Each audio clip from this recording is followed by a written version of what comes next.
तो वहीं उत्तराखंड के पहाड़ी क्षेत्रों में साल की पहली बार बर्फबारी देखने को मिली है, जिससे तापमान में गिरावट आई है। बद्रीनाथ, केदारनाथ, गंगोत्री, औली में साल का पहला हिमपात हुआ। बद्रीनाथ के साथ ही हनुमान चट्टी, सतोपंथ, फूलों की घाटी, हेमकुंड, गौरसो, बुग्याल समेत ऊंची पहाड़ियां बर्फ से ढकने लगी। गंगोत्री धाम की पहाड़ियों पर हल्की बर्फ गिरी है। हर्षिल घाटी में भी बर्फबारी होने से ठंड बढ़ गई है। औली में 2 इंच तक बर्फ जम चुकी है। वहीं ठंड से बचने को लेकर लोग अलाव का सहारा लेते नजर आ रहे हैं।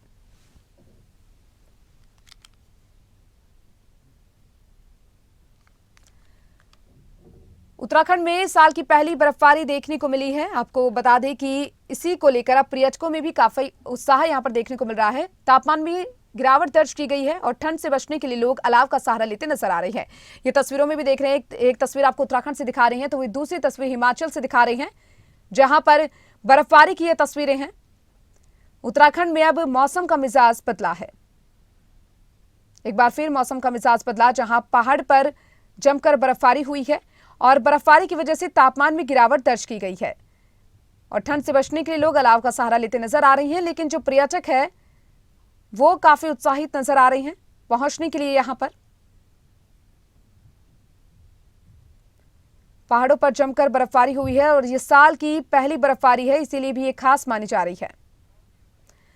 ज्यादा जानकारी के लिए हमारे साथ उत्तराखंड से हमारे ब्यूरो चीफ राव शिफात अली हमारे साथ फोन लाइन पर जुड़ चुके हैं। राव शिफात, उत्तराखंड में एक बार फिर से मौसम का मिजाज बदला है, जहां पर साल की पहली बर्फबारी हुई है। क्या कुछ देखने को मिल रहा है, क्योंकि बर्फबारी होने के बाद तापमान में हल्की गिरावट दर्ज की गई है? हाँ तमन्ना, देखिए चेहरे खिले हुए हैं इस वक्त स्थानीय लोगों के भी और पर्यटकों के भी। साल की पहली बर्फबारी है और पिछले एक दिन से बर्फबारी लगातार जारी है।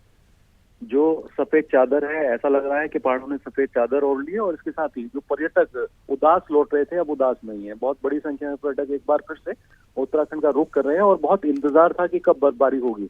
इससे देखिए पर्यटकों की संख्या भी बढ़ती है, दूसरा जो बागवानी है उसको भी नुकसान नहीं होता है। पिछले दिनों देखा कि बर्फबारी हो जाया करती थी अमूमन इन दिनों में, लेकिन नहीं हो पा रही थी, तो इससे स्थानीय लोग भी उदास थे, पर्यटक भी उदास थे। लेकिन जो बद्रीनाथ है, केदारनाथ है, गंगोत्री, यमुनोत्री, अब यहाँ पर बर्फबारी देखने को मिल रही है। जी राव शिफात, साथ ही जानना चाहेंगे, पर्यटकों की बात करें तो पर्यटकों की संख्या में अब कितना इजाफा देखने को मिल सकता है, क्योंकि बर्फबारी देखने के लिए पर्यटक वहां पर पहुंचेंगे? तमन्ना, देखिए जब नया वर्ष होता है तो उसी वक्त में बर्फबारी उत्तराखंड में शुरू हो जाती है और ये तो वो इलाके हैं बहुत ऊंचाई वाले जहाँ बर्फबारी होती है।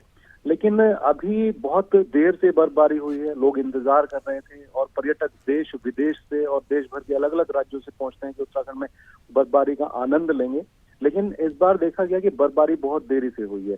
अब पर्यटकों की संख्या में इजाफा देखने को मिल रहा है। मसूरी वाले क्षेत्र हैं, धनोल्टी वाले क्षेत्र हैं, नैनीताल हैं या ऊपरी जो इलाके हैं, हालांकि ये जो निचले इलाके हैं जहां बर्फबारी पहले हुआ करती थी, अभी यहाँ शुरुआत नहीं हुई है, जो मसूरी का क्षेत्र है या नैनीताल का क्षेत्र है। लेकिन हाँ, ऊंचे वाले इलाके जो है, ज्यादा ऊंचाई वाले इलाके हैं, यहाँ बर्फबारी अभी लगातार जारी है। चलिए, बहुत बहुत शुक्रिया राव शिफात आपका तमाम जानकारी को साझा करने के लिए।